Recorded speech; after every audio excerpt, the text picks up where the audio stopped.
He didn't need a woman, he needed help. She wasn't looking for love, just freedom. But the moment he claimed her at that auction, their fates were yoked together, and nothing would be the same again. The chain around her ankle rattled when she shifted.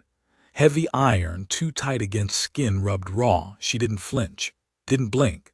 Just stood there barefoot in the packed dirt behind the auction platform while sun bore down on her head like a curse. She was the only lot left. Everything else had been sold: horses, tack, saddles, rifles, girls, except her, because no one wanted the girl they called too wild, too tall, too quiet, too strong.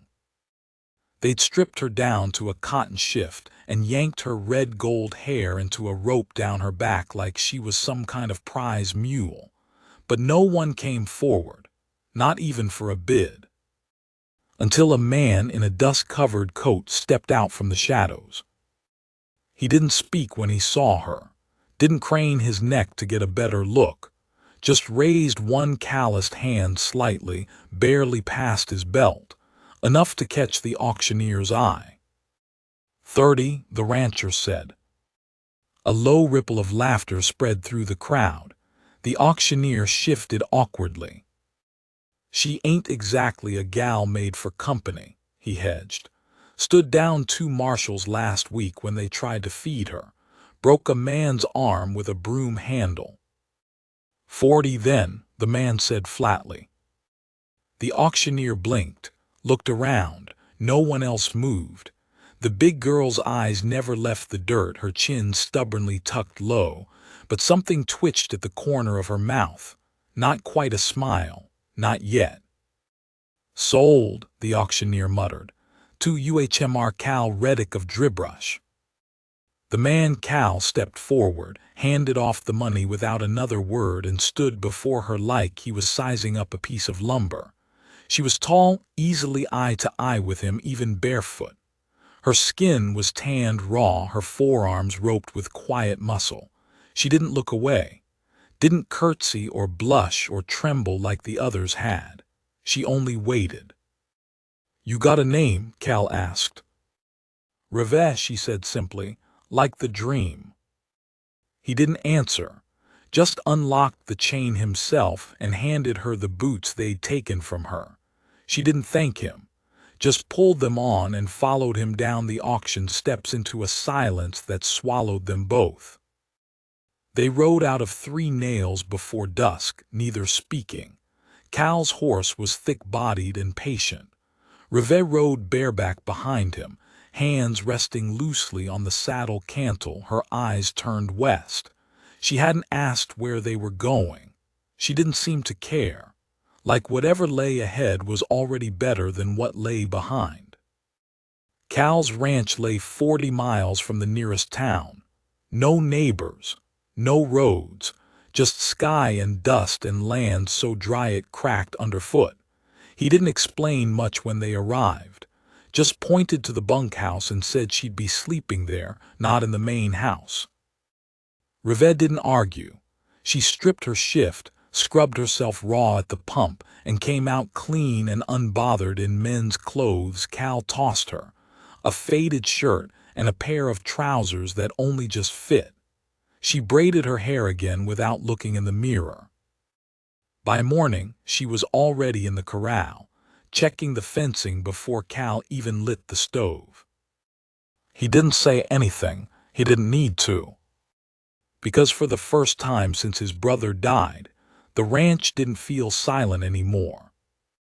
That first week passed like a dream made of dust and sweat. Reve worked like someone born to it, never waiting for instruction. She moved through the days like she belonged there, like the fences had always known her weight. Cal watched her sometimes when she didn't see, the way she lifted bales like they were empty, the way the wild colt in the back pen didn't shy when she passed, the way her hands, broad and scarred, moved gentle over rawhide and weathered timber. She never asked for anything, not a thank you, not a supper, not a kind word. But Cal noticed how she always filled her own plate last, how she never let the chickens go hungry even when there wasn't enough to go around. And then came the fire. It started with lightning, one dry strike in the hills. Cal saw the smoke first while riding fence. He turned his horse fast, galloped back to the ranch, breath choking on ash. Revette was already there. She'd seen it too. Buckets out, water pumping, lines drawn. Cal didn't ask her what she was doing. He just joined her. They worked until night swallowed the flames. Ash clung to them like soot baptism. And when it was done, when the last spark hissed into mud, they stood chest to chest beneath a sky smeared in smoke. Cal looked at her then like he hadn't really before. Not just a worker, not just a body he'd bought cheap. Someone who had stayed. "They'll be back," Revette said, breaking the quiet. Cal's brow furrowed. "What?" "The men who sold me," she said quietly. "They weren't the first, and they don't like when property goes missing." "You're not property." "They think I am." Cal didn't say anything, just looked out across the blackened field. The wind picked up then, carrying the scent of rain that never quite came. He thought of his brother, of the years gone, of all the things he'd tried to bury with silence. Revette shifted beside him. She didn't ask for protection. She didn't tremble. But Cal knew what he had to do. They started training the colt the next day. Not because it was time, because it was distraction. Because Cal couldn't stop the way his chest twisted when he thought of men coming for her. The colt was a fury of hooves and panic, but Revette didn't flinch. She entered the pen slow, steady. No rope, no whip, just presence. And Cal watched, stunned, as the animal stilled beneath her hand. "You break him?" he asked, voice low. "I don't break things," she answered. He didn't ask what she meant. That night a rider came. One man alone, dressed fine, like someone who had never touched mud. He didn't introduce himself, just said, "I believe you have something of mine," and smiled like a wolf in Sunday clothes. Revette stood in the doorway behind Cal. She didn't hide. Her shoulders were square, her face calm. "She's not yours," Cal said. "She was sold to me," the man replied. "I have paper." Cal didn't look back. "You have a problem then." The man smiled wider. "I'll be back with men who fix problems." And just like that, he rode off into the night. Cal didn't sleep, neither did Revette. The colt neighed once, nervous. The chickens were quiet, even the wind held its breath. They were no longer alone. The second morning came with a hush so deep it felt staged. Cal stepped outside before dawn, boots scuffing softly against the frozen ground. He didn't light the lantern, didn't wake the chickens. The world was holding its breath, and he intended to listen. Revette was already up. She stood at the edge of the paddock, one boot planted on the lowest rail, hair still damp from where she'd washed it in the cold. She didn't speak when he approached, just nodded, eyes sweeping the hills. Cal followed her gaze. No dust trail, no riders, not yet, but they were coming, that much was certain. Back in town, a man like that didn't make threats without follow-through. Not when he wore polish on his boots and secrets on his tongue. Cal knew the type. Men who sent others to do their bleeding. Men who smiled even when knives came out. And the paper he claimed to have. Maybe it was real, maybe it was, but Revette didn't flinch when he mentioned it. She just watched, waiting, not for help. For the moment she'd stop waiting altogether. Cal moved through the morning like a man who'd grown too used to being alone. But now every creak of the windmill, every moan of the barn door echoed louder than it should. Revette mucked the stalls, milked the goats, set the eggs aside, efficient and wordless. When they passed each other at the trough, their hands brushed. She didn't pull away, neither did he. They talked little that day, but when the sun hit the western ridge, Cal finally broke the silence. "If they come," he said, We don't run. Revell looked up from the saddle she was mending. Didn't plan on it.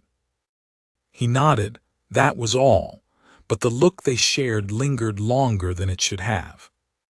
That night Cal sat on the porch cleaning his rifle, not because he wanted to use it, but because it hadn't been touched in too long and everything felt sharper now. Revell came out holding a cup of coffee, black and steaming. She handed it to him without a word, then sat beside him on the top step. The stars blinked overhead, pale and small like distant memories. "Your brother," she said finally, voice low, "he die here." Cal's fingers paused on the cloth. He didn't look at her. "Yeah." "How?" "Fell off the south ridge, chasing a steer that broke loose. Rains had just come, ground gave way." Revell let the silence stretch a beat. "You blame yourself." Cal exhaled through his nose. "I was supposed to be there. I stayed behind to fix a fence." The wind rustled the dry grass below. "I don't think that's how blame works," she said softly. "Sometimes the land just takes who it wants." Cal didn't respond, but he looked at her then, really looked. She was watching the horizon, jaw set, arms resting on her knees like a soldier waiting for a war. And maybe that's what they were in now, a slow war, one built of threats, ownership papers, and silence. The next day brought no visitors, but the sense of waiting thickened. Revell worked harder, faster.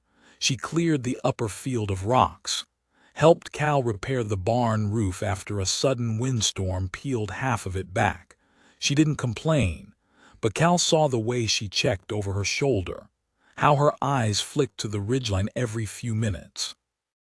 By sunset, a rider came, just one, a boy maybe 15 on a winded pony. He carried a folded note and refused to dismount. "They told me to give it to the man with the red barn," he said, eyes wide. Cal took the note, opened it. 5 words scrawled in an elegant hand. "You have until tomorrow noon." The boy didn't wait. He turned the pony and kicked it hard, disappearing in the dust. Revell stepped out of the barn then, a coil of rope in one hand. She saw Cal's face, the letter in his hand. "When?" "Noon." She didn't blink. "Then we don't sleep tonight." They didn't. That night became a quiet orchestration. Revell oiled the hinges on the back gate. Cal set lanterns around the corral, false signals to confuse a man approaching from the dark. They moved like they'd done this before. Maybe not together, but long enough apart to know what mattered, what didn't. Inside the main house, Cal opened a long-forgotten chest beneath the floorboards. Inside, 2 pistols, a shotgun, and a small leather pouch. He stared at the pouch a moment too long before closing it again. Revell didn't ask what was in it. But later that night, as they stood beside the coals of a dying fire, she looked at him and said, "I won't let them take me." He didn't promise they wouldn't. He just said, "They'll have to go through me first." The next day rose heavy and slow. Noon approached like a drawn-out heartbeat. Every gust of wind sounded like hoofbeats. Every crow cawing in the sky felt like a warning. Cal stood with his rifle by the barn. Revell stood in the corral with the colt, the animal pacing nervously, sensing the tension. At 11:53 they arrived. 6 riders, 2 wagons, 1 man in a black coat. The same man from the porch. He dismounted without ceremony. The others fanned out, hands close to their hips. Cal didn't move. "I gave you time," the man said, "more than you deserved." Revell stepped forward. "You're not taking me." "You belong to me," he said calmly. "Bought and paid. And your new friend here, he's harboring property. That's a crime in this territory." "Then you'll need a badge," Cal said. The man smiled. I brought one. One of the riders stepped forward, older, grizzled, badge crooked on his vest. I don't recognize your authority, Cal said plainly. Then maybe you'll recognize my bullet, the man replied. The first shot didn't come from Cal. It came from the bunkhouse. Smoke flared. One of the riders fell backward screaming, a shoulder torn open. Rivet had hidden a rifle in the rafters the night before. Chaos followed. But Cal didn't fire, not yet. He watched the dust swirl, the horses rear, the men scatter. Then with calm precision he aimed once, twice, and dropped 2 rifles from enemy hands. He wasn't aiming to kill. Rivet moved through the yard like a ghost with teeth. The Colt reared beside her, kicking the air as she darted low, dragging a downed rifle toward Cal. They didn't win the fight, but they didn't lose it either. Because when the dust cleared, the man in the black coat was gone. His badge-carrying lackey fled after him, 3 horses left behind, 2 wagons abandoned. But the real damage was inside. A lantern had shattered in the scuffle, and a fire licked its way up the side of the bunkhouse. Rivet ran for it, barefoot across gravel. Cal shouted, but she didn't slow. She burst through the door, pulled the burning cloth off the table, threw it into the trough. By the time Cal reached her, her hands were black with soot, her shirt scorched. He grabbed her shoulders. You could have. I didn't, she said simply. Their eyes locked. Something new passed between them, not just survival. Recognition. That night was quiet again. No stars, just smoke hanging low.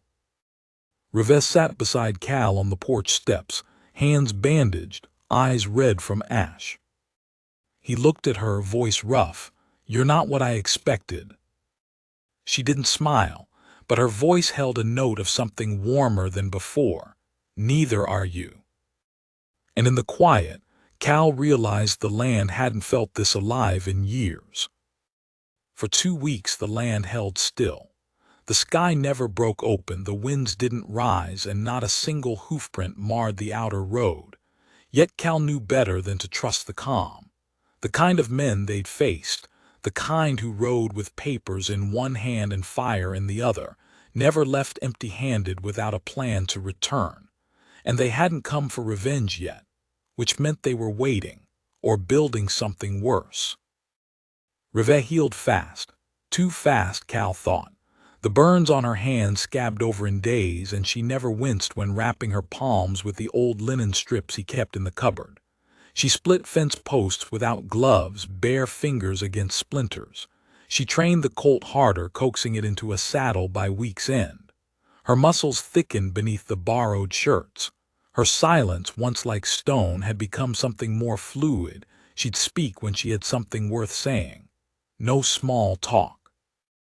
No wasted breath. But sometimes at night Cal would hear her humming, not a tune he knew, low and haunting, like the memory of a lullaby no one had ever sung to her. Cal didn't press. He knew the rhythm of the wounded. He'd worn it too long himself.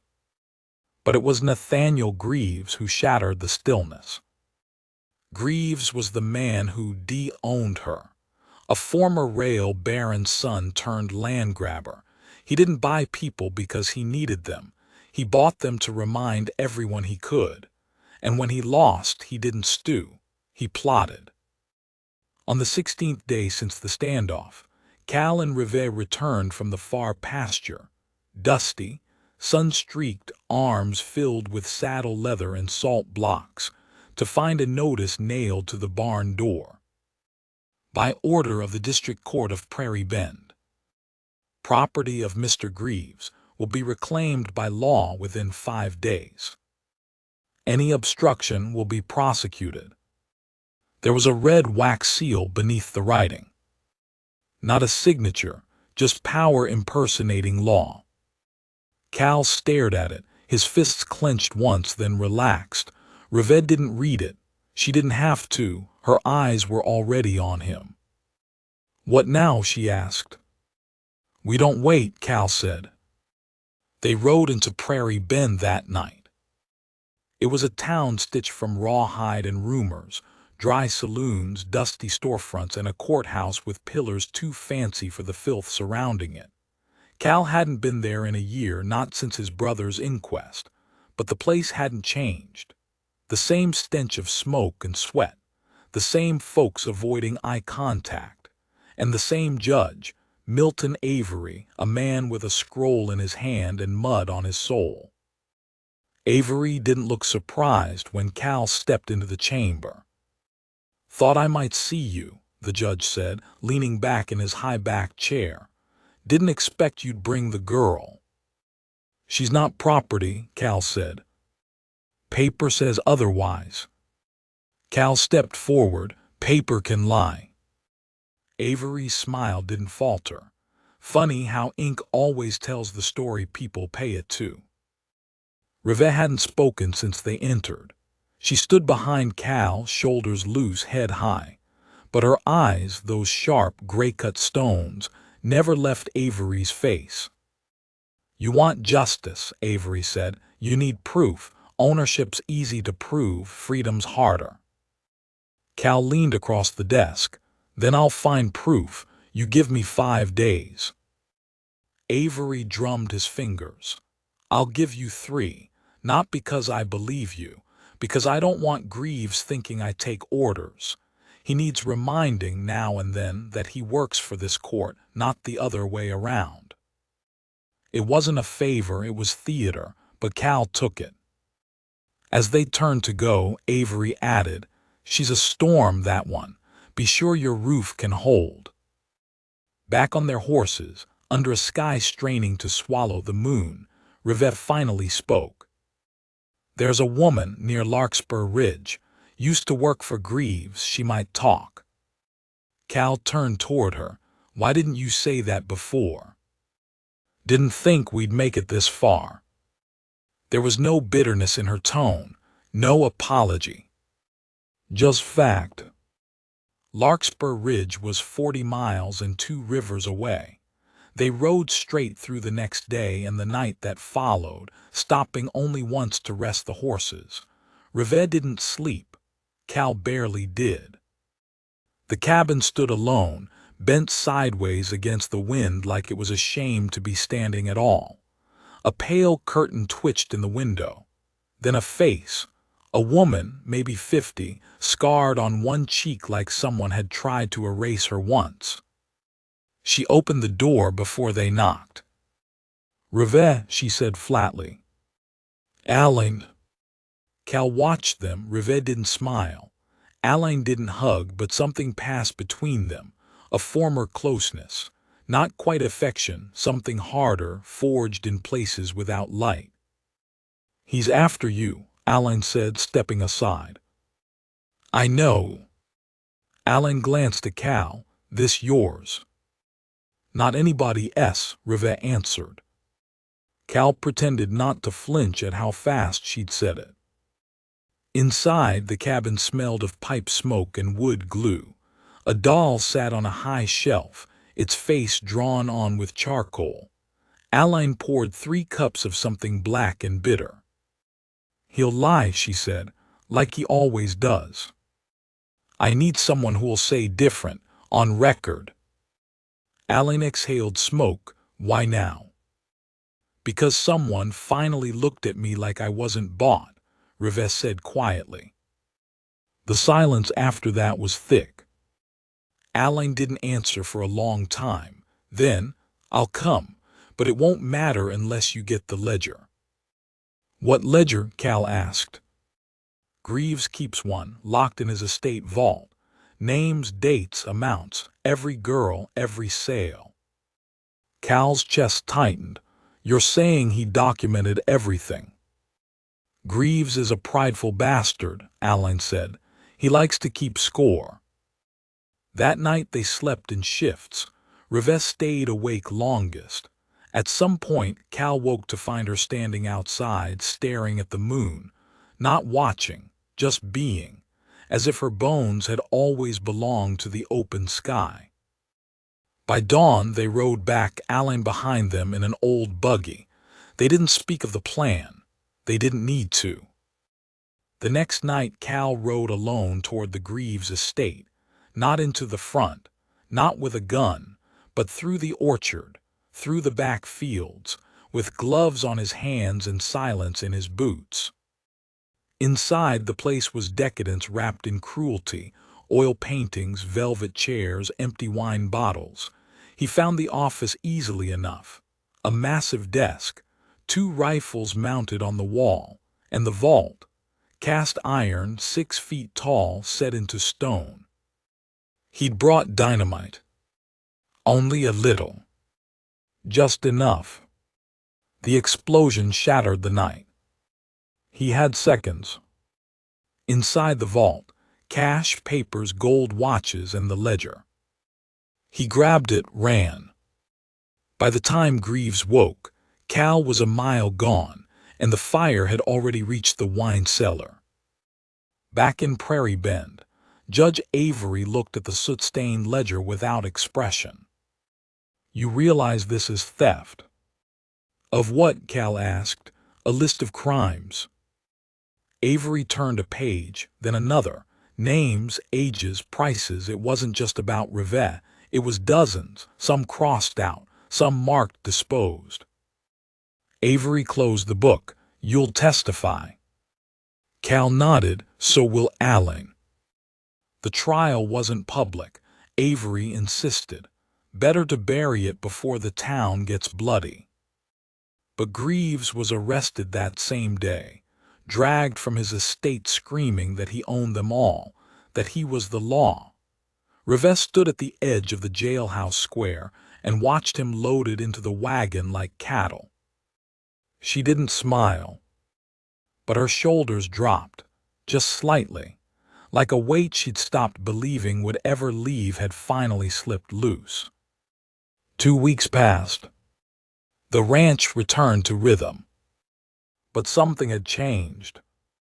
Cal noticed it in the way Rivet looked at the horizon, not like she was waiting for something bad, but like she was wondering what came next. One evening, she sat beside him on the porch again, cleaning her hands with an oil cloth. "You still want to be alone?" she asked suddenly. Cal looked at her. "No," he said. And this time she did smile. The rains came sudden, not the soft kind either. This was the kind of downpour that made the world feel like it was unraveling at the seams. Thunder cracked so loud it shook the foundation stones, and the horses, usually calm under Rivet's watch, buckled with unease in their pens. Cal stood in the barn doorway, watching the water pool in the dips of the earth like the land itself was crying out some long-held grief. The storm wasn't just weather. It felt like omen. That was the night the boy showed up. Not a knock this time, just a figure slumped by the chicken coop, half-drowned, skin gone the color of mud. Cal had stepped out to lash the last shutter closed when he spotted the heap. He was on the boy in 3 strides, rolling him over, pressing fingers to the boy's throat. Alive. Barely. 12, maybe 13. Clothes torn, shoes missing, lashes striped down his back. Someone had chased him long and far. Cal carried him into the house. Rivet didn't hesitate. She didn't ask who he was or where he'd come from. She cleared the table with one arm, sent the medical box skidding open with the other, and dropped to her knees. They worked in silence for an hour. Cal stitched. Rivet cleaned. The boy never woke. When they were done, she said, "He's been whipped." "Recently," Cal agreed. "And starved." "Also recently."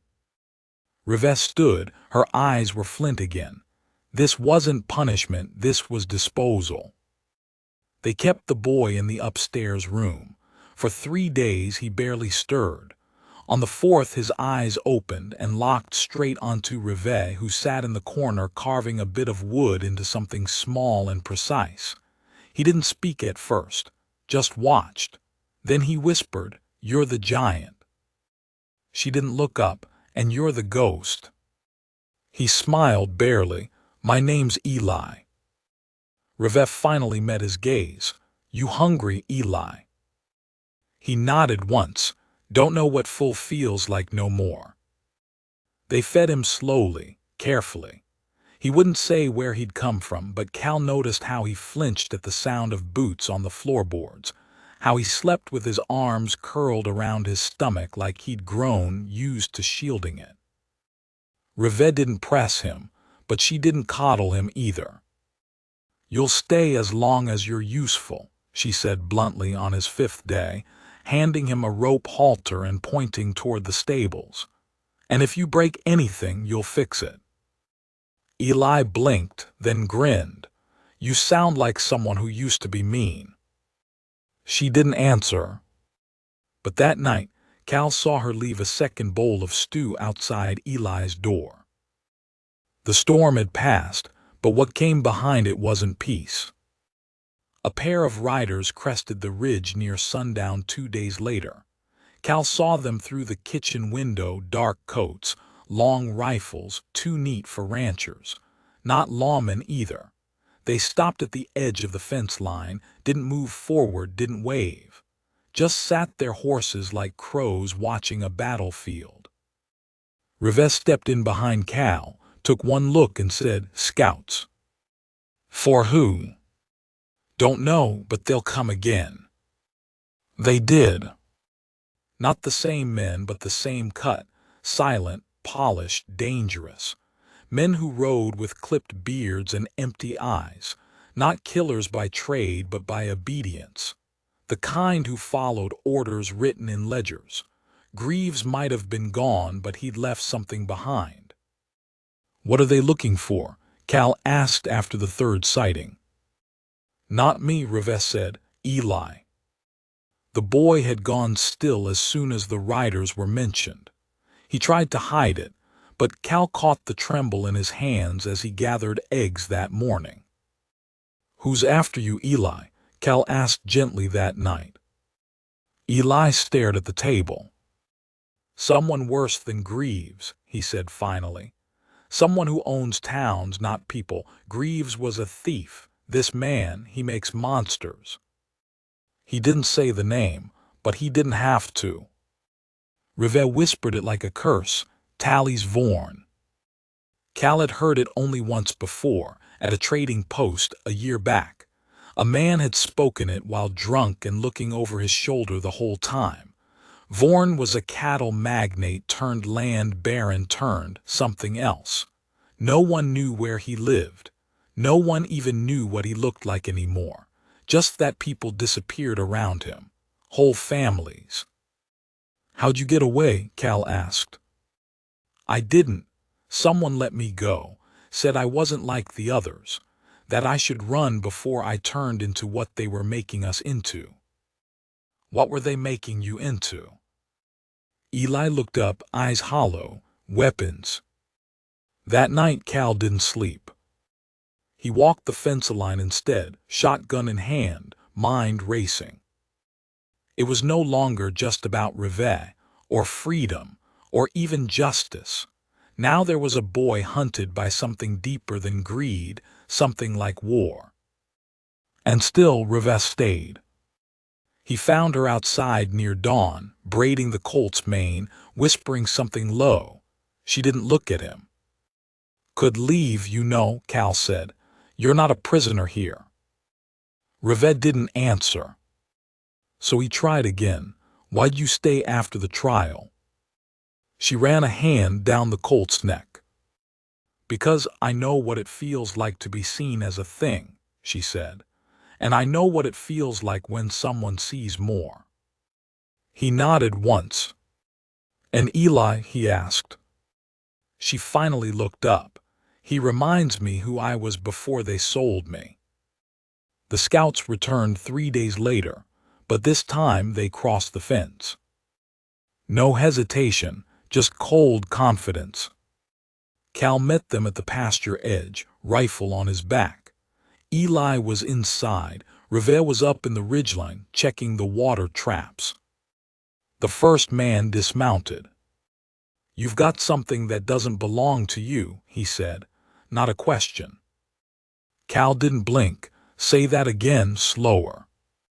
"Eli, property of Mr. Vaughan. You will surrender him today." Cal leaned against the post. "You got a warrant."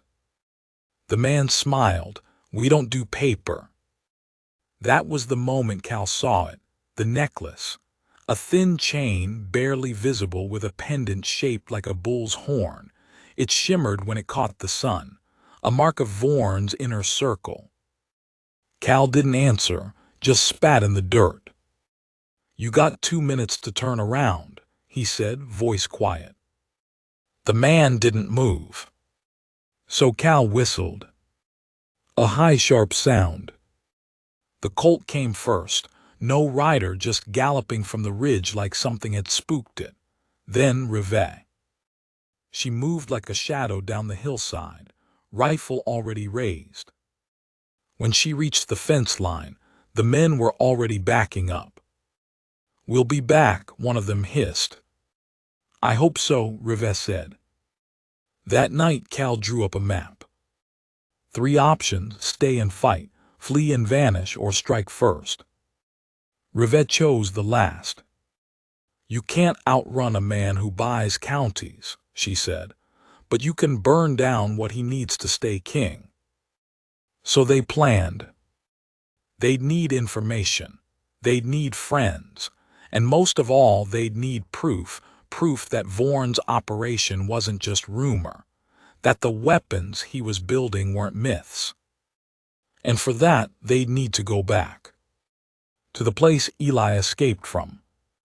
He didn't want to. He begged them not to. But Revere knelt before him, both hands on his shoulders, and said, "Sometimes you have to walk back through the fire to make sure no one else gets burned." He cried. Not loud, not messy. Just 2 silent tears. Then he nodded. By the week's end, they were packed.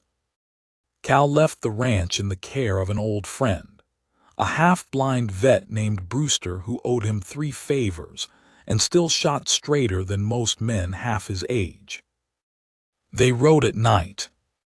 3 figures. A rancher.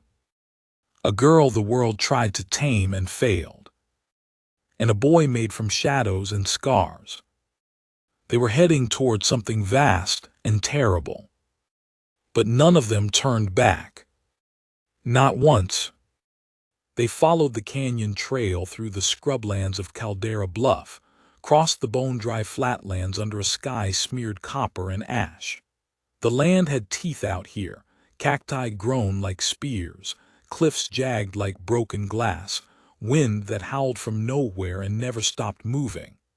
Cal had ridden this path before, years back during a cattle trade gone wrong, but now it felt different, like something hunted them in silence. Eli barely spoke. He rode hunched in the saddle, clutching the reins like they might save him from the past. Cal knew that look. It wasn't fear anymore, it was memory. The kind that wrapped around a boy's ribs and whispered lies in the dark. But Revere rode just behind him, steady, quiet, letting her presence be louder than any comfort. That was her way. She didn't soothe, she stood, she stayed, and somehow that was more. It took 3 days to reach the outpost. Once it might have been a mining camp. Now it was bones and rust, with nothing left but a half-buried rail line and a shack slouched sideways like it had forgotten how to stand upright. This was the marker Eli remembered, a place called Marrow Gap. No one lived here anymore, except the wind and the birds that didn't sing. "This is where they watched us," Eli said, dismounting slowly. "They'd bring us here from the compound, make us run through the canyon. If you stopped, they'd fire into the air. Then the next time, they'd aim lower." Cal scanned the horizon. "You said the compound was west." 3 miles, maybe 4, past the Black Rock, can't miss it." They made camp inside the shack. Rivette took first watch. She didn't sit still once, kept her rifle slung and her boots pacing from shadow to shadow. She watched the canyon like she expected it to blink first. When Cal took over near dawn, she finally rested, but not in sleep. Just a crouch near the doorway, knife in hand, her back pressed to the wall like she was part of it. "Why'd you let them buy you?" Cal asked. The question was low, not cruel, just real. She didn't flinch. "Because they said I was too wild to be owned," she answered. "And I wanted to prove them wrong. I wanted to see what kind of man would try." "And did he?" "He tried. And—" She looked up at him, eyes steady. "Now I ride beside you, don't I?" He almost smiled, but something behind her, far in the distance, made him stiffen. Movement. Not a bird, not wind. A shape on the ridge. Too fast to be natural. Too slow to be chasing. Rivette. She was already up. Eli stirred from his bedroll. "They're here." They moved at dusk, left the horses tethered inside the old mine shaft and traveled on foot, skirting ridgelines, ducking under scrubrush. Eli led. He didn't speak, just pointed, once to a ridge shaped like a wolf's back, once to a stone marked with a single rusted horseshoe nailed into its face. At last they reached it. The compound, or what was left of it. A low, sprawling structure half swallowed by the earth. From afar it looked like a bunker. Up close it looked like a wound. Steel doors warped by heat, barbed wire collapsed in knots along the fence. But the buildings were intact, too intact. No wild animals, no looters, just silence. "They didn't abandon this," Rivette whispered. "They relocated." "Left it as bait," Cal muttered. "But they went in anyway." The first room was tiled, though the tiles were cracked. On the wall, a phrase etched deep into concrete: "Break the soul before you bend the bone." Eli's hands trembled. "That was above every hallway," he whispered. "They said it reminded us why we were here." They passed a room with beds, rows of them, all rusted frames and leather straps. The air still stank of old bleach and metal. Rivette stopped in the center. Her voice was hollow. "They broke children in here." "They didn't just break us," Eli said. "They tested us." They found it in the third wing. A library, but not of books. Records, blueprints, files. Drawers labeled by numbers, not names. Photos paperclipped to pages, boys and girls in cages, standing straight with blank eyes, some with bruises, others with strange harnesses fitted around their arms, backs, even their spines. Cal picked one up. Subject 34B name. NA age 11. Response to chemical acceleration fail. Note, spine collapsed on contact, deceased. Rivette picked another. Subject 17D name, Elijah Eli. Age 12. Resistance to bone density alteration high. Agility trials passed, obedience trials failed. Note, marked for disposal.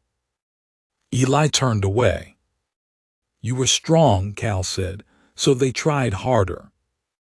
"They said I'd be the first to kill without permission," Eli whispered. "That's why they stopped. They were afraid of what I'd choose to do on my own." "And what would you have chosen?" Rivette asked. He met her eyes. "Run." They gathered everything, bundled it into saddlebags, blueprints, photos, proof. They were halfway back to the mine when the shots came. 1, 2, then silence. Eli fell forward screaming, not from pain but from the sound. The memory. Cal grabbed him, dragging him behind a boulder. Rivet dropped to her stomach, scoped the horizon. 5 riders, fast, coordinated, no colors, no flags. Vorn's men. She fired once, hit a horse in the flank. The rider tumbled, hit rock, didn't move. Cal grabbed his rifle, took aim, dropped a second. But 3 remained, and they weren't firing wildly. They were circling, hurting. "We're not making it back to the mine," Rivet said. "Split." "No," Cal snapped. "Split," she repeated, voice iron. "They'll follow me. You take Eli, get to the ridge." She didn't wait for permission. She ran. Straight into the open. Gun blazing. 2 of the riders veered, chasing her into the canyon's curve. The third turned to pursue, but Cal tackled him from behind, rifle cracking across the man's spine. The 2 tumbled into the dust. Cal rolled first, grabbed the man's knife, drove it into the shoulder. "Who sent you?" he barked. The man only smiled, blood between his teeth.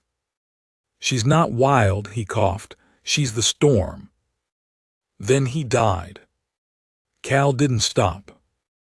He ran with Eli across the gulch, down through the narrows, up into the ridge. The wind tore at them, the sky roared overhead, but they didn't look back. They found the horses where they left them, shaking, scared, but alive. Cal threw Eli onto the colt, mounted behind, and rode. Rode until the sun bled dry. Rode until the canyon vanished behind them. Rode until they collapsed near a burned-out chapel 3 counties west. Rivet wasn't there. Not yet. But Cal didn't believe she was gone. He couldn't. 2 days passed. They hid in the chapel ruins, fed on hardtack and river water. Eli slept little, Cal less. On the 3rd morning, the horses stirred. Then came the sound of boots on stone. Cal stood, rifle drawn. But when the figure emerged from the broken archway, he didn't fire. Rivet. Her coat torn, hair caked in blood, but walking. She limped up to them, tossed a cloth satchel on the ground. "Helmet," she said. Cal opened it. Inside, a strange bronze headpiece, wired through with copper filaments, dried blood on the inside. "They called it the catalyst," she said. "It rewired instincts, made the boys go feral, but it never worked on Eli. He tore it off mid-trial. That's when they marked him for disposal." Cal looked at Eli. The boy stared at the helmet like it was a monster's skull. "Do we have enough?" he asked. Rivet nodded. "Enough to burn them," she said. "All of them." They didn't speak of vengeance like men did, not with fists clenched or eyes burning, not with fury spitting from their mouths or declarations of war made beneath red sunsets. Cal, Rivet, and Eli sat in the ruin of that chapel like mourners before a coffin, and the coffin was the world as it had been. What came next wouldn't be revenge, it would be reclamation. Of lives, of truth, of what they had been before someone else tried to write their stories for them. Cal spread the documents across the dusty altar. The blueprints, the reports, the photos, the twisted harnesses and surgical drawings, diagrams of bone-crushing tools and injectable serums designed to rupture growth plates and restart them. Labels like Subject Line 8, wild-type augmentation and behavioral reprogramming for warfront miners made the blood behind his eyes pulse. "This isn't a facility," he muttered. "It's a forge." Rivet had already understood it. She didn't need papers to tell her what she saw in Eli's shaking hands or what she still remembered from her own years on the run, years she never spoke of, not even to Cal. Her silence had always said more. "They tried to build monsters," she said, and all they made were survivors. "They're not done," Eli said, voice hoarse. "There's more. I remember a name, Ashlock Ridge. They moved some of us there. I only heard the word once, but it was enough." Cal's jaw tightened. "Where?" "East, near the ridgelines that look like broken teeth. There's a train depot. That's where they moved us by rail." Revelle was already moving. She packed the satchel again, tucked the helmet deep, tied the photos with twine. Then she looked to Cal and said simply, "We burned them there." It took 4 days to reach the depot. On the third, a wildfire tore through the brushland just south of them. No lightning, no storm, just a line of fire that moved like it had purpose. Cal didn't believe in coincidence anymore. Someone was covering tracks. They arrived under moonlight. Ashlock Ridge was worse than the last. A rail line split the earth like a scar, flanked by metal posts and wires that hummed. The depot itself was built underground, hidden beneath a fake warehouse that bore the name Anderson Milling Co. in chipped red paint. No workers, no guards, not outside. Revelle circled once on foot before signaling them in. They breached the place like ghosts, silent, methodical, full of breath they didn't let out. Inside it was cleaner than the first sight, more polished, operational. Desks with warm coffee, tools left mid-use, lights still flickering from motion sensors. It hadn't been abandoned. It had been evacuated. But not completely. From the far corridor they heard it. A voice. High small, a girl singing. They found her in a room with glass walls, her arms strapped to a chair, her mouth stained with purple serum. She couldn't have been more than 9. Her skin was too pale, like she hadn't seen sun in weeks. Her eyes had that faraway gleam, the kind Cal had only seen once before, long ago, in a man who had watched his entire family die from behind bars he could have bent. The girl looked up when they entered. "You're not doctors," she whispered. "No," Cal said. "We're just done letting them play God." She smiled, weakly.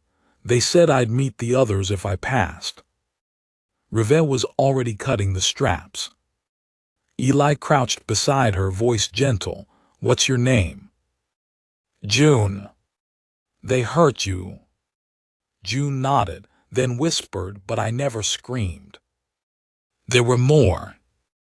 3 others in the lower rooms, boys no older than Eli, one with burns on his back, another with wires still stitched into his scalp. One didn't speak at all, just held a tin soldier in his fist and refused to blink. Revelle found the lab where the catalyst helmets were stored. There were 6, 2 cracked, the others intact. She didn't touch them, didn't need to.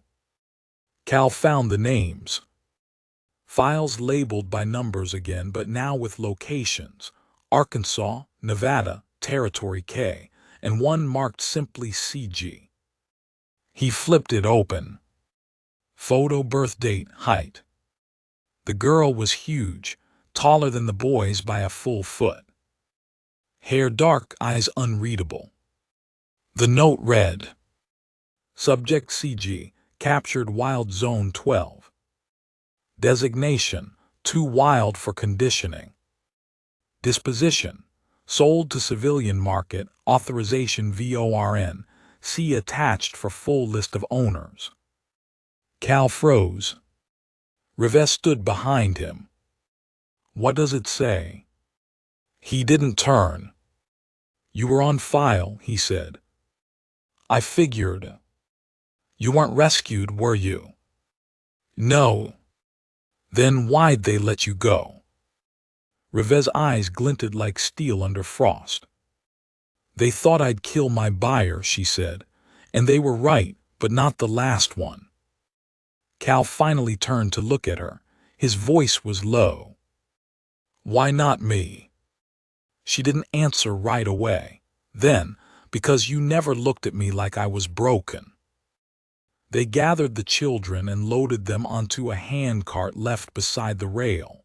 The plan wasn't to flee. Not yet. First, they had to finish it. Cal and Rivet rigged the depot. Barrels, oil, every wire and gas pipe rerouted to the control chamber. The flames would move fast, devour faster. They would leave nothing. As they worked, Cal saw her, Rivet, staring at a broken mirror above the operating room. Her reflection looked too large for the glass. Wild, untamed, beautiful in the way a storm is beautiful. "You hate them," he said. "No," she replied. "I pity them. They spent their lives trying to control what they feared instead of learning to ride beside it." He paused. "That what I'm doing?" "No," she met his eyes. "You're doing something braver."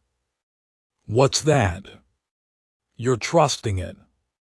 The explosion took the night sky with it. Fire rose from Ashlock Ridge like a tower, burning blue, then gold, then white. The children didn't cry. They watched. They understood. Even June, who hadn't spoken in hours, whispered something like a goodbye. They rode out fast, didn't look back. By dawn, they were 4 counties east, hiding beneath the arch of a dry canyon, the children asleep in makeshift bedrolls. Rivet perched on a high ledge keeping watch. Cal climbed up beside her. "We'll need a town," he said. "A judge, someone who'll believe what we found." "You think they'll listen?" "If they don't, we make them." She looked over at him. "You always been this stubborn." "No," he said, "but you made it seem worth it." They sat in silence a long while. Then from below a sound. Not a cry. Not a scream. Laughter. The children were laughing. June and Eli had found a flat stone and were using it like a board, sliding down the slope. The others clapped, giggled, chased one another in the morning dust. They weren't healed, not yet. But they were living. Later that day, they passed through a small town near the border, Coppersend. No law, just a preacher and a few merchants too tired to ask questions. They bought supplies, maps, ammunition. Cal stopped at the post office. He handed the clerk an envelope, sealed with wax. "Where's it going?" the clerk asked. "Everywhere," Cal said. "As far and as fast as you can. I want folks reading this in barber shops and saloons, in train depots and sheriff offices." "What is it?" Cal met his eyes. "The truth." That night, as they made camp on the edge of a bluff overlooking the Painted Valley, Rivet stood apart from the fire. Cal joined her. "You ever think we'll stop running?" "No," she said, "but maybe we'll start choosing what we run toward." He looked at her, really looked, not at the height, not at the scars, not at the story others had tried to carve into her, but at her. "You never belonged to them," he said, "not once." "No," she replied, "but maybe I was waiting to belong somewhere else." He reached for her hand. She didn't pull away. Behind them the fire crackled, the children slept, and the stars burned like a promise. The stars dimmed before dawn. That final morning came not with the gallop of hooves or the thunder of war drums, but with the low, deliberate grind of a train wheel over distant rail. Cal sat up in the brush, still groggy from sleep, and listened. He'd grown up learning that trouble didn't always shout, it crept. It wormed. It rolled quiet like that sound now, thick and steady from the east. He didn't wake the children, not yet. He let them sleep while he traced the rise of the track through a spyglass. The black iron shape that emerged from the mouth of the canyon was not a passenger train. No whistle, no cargo, no steam plume. It was armored, bristled with vents, and on its side in barely visible paint, VORN Expedition 5. His stomach dropped. They'd burned 2 facilities to ash, taken 5 children, stolen files that proved it all, and he still hadn't understood the scale. He hadn't known the name VORN wasn't a man, it was a machine, a network of men, an engine. And now the engine had come for them. Reveh was already awake, perched on the canyon's edge, her eyes locked on the train like she'd sensed it coming in her bones. She didn't speak until Cal stood beside her. "How many?" "Too many. We leave." He shook his head. "We can't outrun it. That train's not here to chase, it's here to collect." Reveh's fists curled. "We've stolen time, not freedom." Cal looked down the canyon to the children. Eli was helping June with a kettle, laughing softly as she mimed pouring. The boys still barely spoke, but they'd started drawing in the dirt. One picture looked like a house. Another looked like Reveh. "No," Cal said. "Not just time. We gave them something no one else did. Choice." Reveh turned to him slowly. "And now we give them more." It took less than 2 hours to ready the trap. The children were led into a narrow side ravine with natural stone overhangs and a hidden mouth behind tall brush. They were told to stay there silent, no matter what they heard. Eli begged to help. "Not this time," Cal said. "You already did enough." "Then let me stay with them," Eli pleaded. "I'll keep them safe." He meant it. So Cal nodded. Then he and Reveh returned to the ridge. The VORN train slowed as it neared the bluff, not abruptly, with confidence. Like a predator lowering its head before the pounce, it stopped in the middle of the track. One steel door hissed open. Out stepped a woman. Clean boots, dark suit, hat wide enough to shield her eyes. She didn't carry a weapon. She didn't need to. "I know who you are," she called, her voice carrying unnaturally well. "And I know what you took." Cal didn't answer. "I don't blame you, truly. It's instinct, isn't it, to rip the collar off, to run, to think what you're doing is justice, but you've misunderstood." She took one step forward. "What we built wasn't slavery, it was salvation."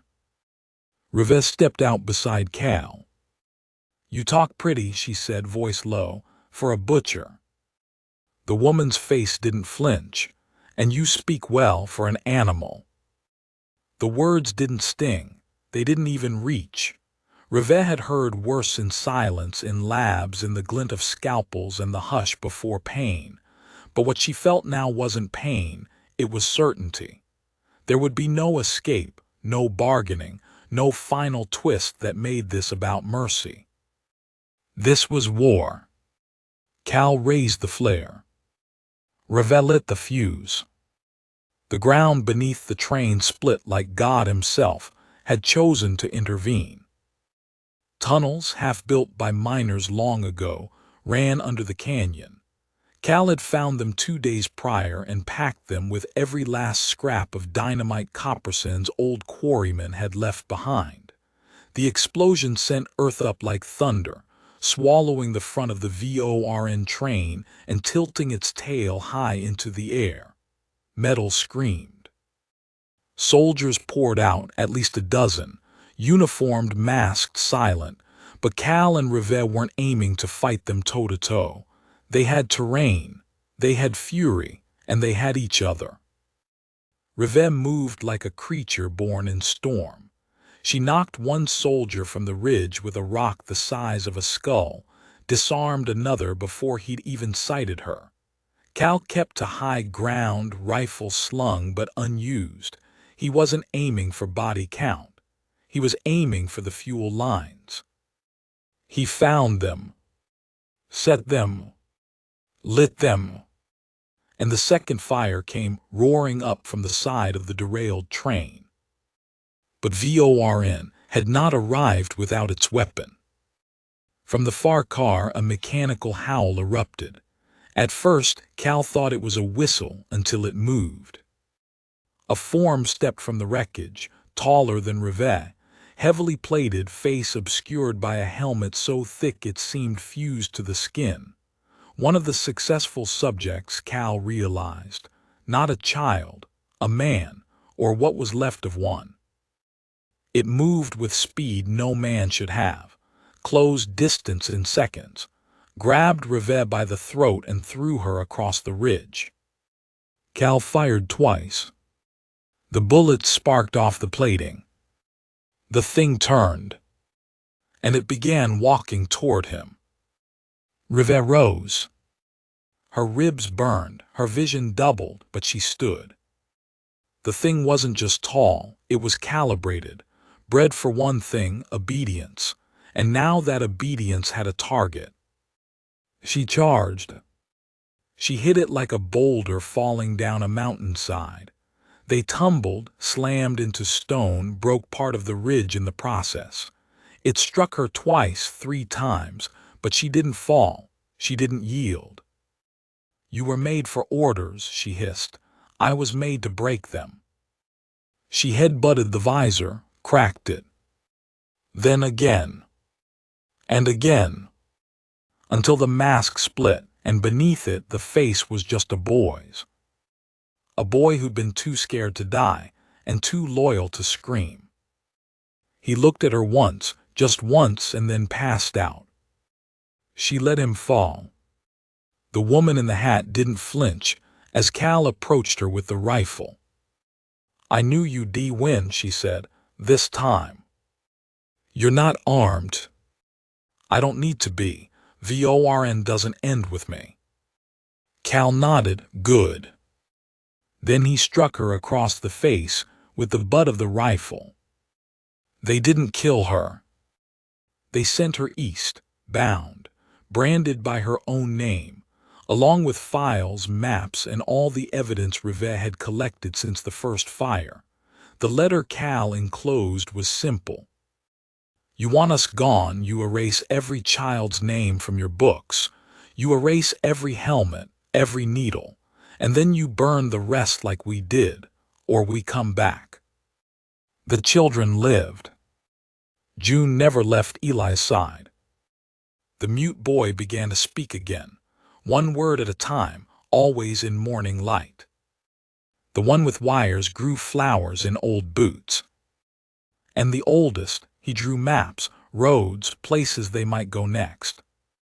Not to run. To build. Cal and Rivet stayed.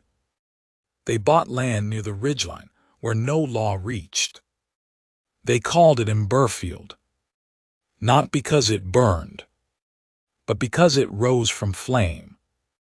People came, survivors, not just from VORN but from other things, abuse, loss, the long shadows of old wars. They found refuge. Rivet taught them to ride. Cal taught them to aim. The children grew. And in time, when the stories of Emberfield spread, VORN didn't come back. Because the world had started listening. 1 year later, a writer arrived at dusk. Tall, young, hair like coal, he asked for Cal by name.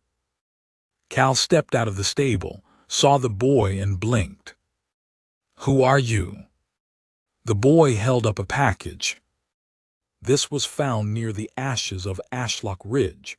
Someone wanted you to have it." Cal opened it.